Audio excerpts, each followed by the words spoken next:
berikut. Harus membedakan antara providensia Allah dengan mujizat.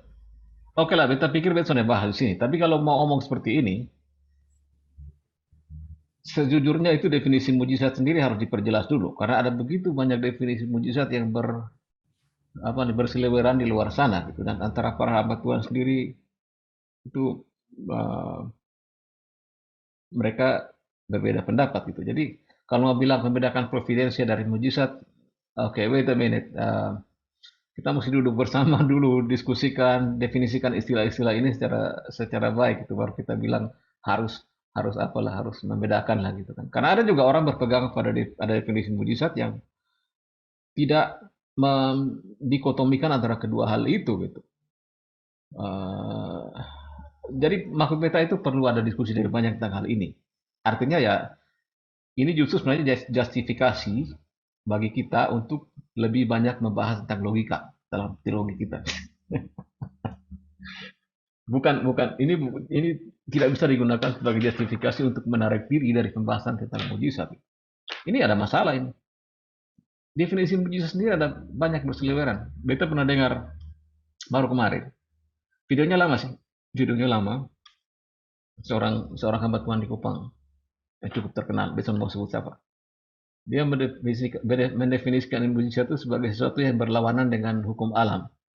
Setahu beta itu definisi itu itu definisi dari David Hume yang oleh para teolog tidak diterima dan para filsuf Kristen tidak terima. Dan masih banyak lagi yang lain. Beta punya definisi sendiri mujizat dan buat beta pun definisi um, tidak ada guna untuk membedakan antara providensi dan mujizat. Tapi intinya ini sebenarnya justru jadi justifikasi untuk kita harus lebih banyak membahas tentang mujizat supaya kita hal-hal seperti ini, pendefinisian yang berbeda seperti ini itu jangan ada lah. Paling tidak kalau kita dengar kata mujizat, at least kita tahu mujizat itu apa gitu. Yang dimaksud itu apa sih? Oke, gitu kira-kira mungkin. Ini justru ini ngeri ini. Karena muncul kata providensia. Dan memang apa ya, ini kompleks sekali. Kalau pendefinisian misalnya tadi bertentangan dengan hukum alam, maka kritik pertama sudah kita bahas sebelumnya. Apa itu hukum alam? Siapa yang menyatakan bahwa itu hukum alam dan seterusnya.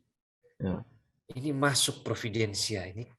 Tapi mungkin poin yang menarik di sini sih adalah artinya kalau seseorang sudah menggunakan satu definisi, tentu ada implikasi kan dari definisi itu kan. Betul. Ketika diterapkan dalam berbagai karakteristik perbuatan atau peristiwa. Nah, yang penting adalah konsistensi saja. Nanti kalau suatu saat ketemu peristiwa yang seperti ini, maukah dia mengatakan bahwa itu mujizat? Iya kan begitu, begitu kan Sir ya. Betul.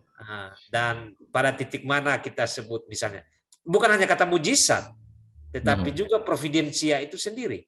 Exactly, ya. Iya. Kalau dilihat memang sederhana ya Sir ya.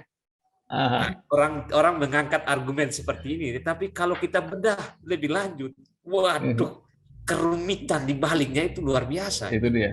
Bisa jadi ilmu sendiri, Mas Pilih.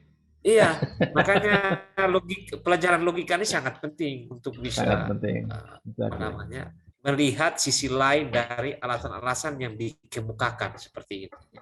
Persis. Pendek memang, tapi kalau mau diajak untuk berpikir keras, justru ini berat ini ya. Berat. Ini melibatkan definisi saja ini, waduh, saya tidak bayangkan itu sih. Tidak berani sekarang untuk membayangkan betapa rumitnya. Karena dari satu sumber ke sumber yang lain. Dan itu punya konsekuensi ketika kita berpegang pada satu definisi. Exactly, ya. Sebaiknya ini teman-teman yang menggunakan ini hindari saja. Hindari. Betul. Atau mungkin kalau ada teolog yang memperdalam silakan saja, kan itu malah bagus untuk mereka. Dia buat teori baru atau bukan aja cuma teori baru, nanti kita kena marah lagi.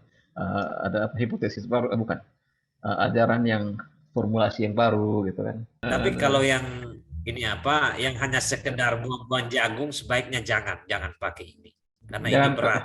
Betul. Yang sekedar mau berdebat-debat itu sudahlah, mendingan sana usah. Itu kasih capek mulut. Iya, implikasinya berat ini.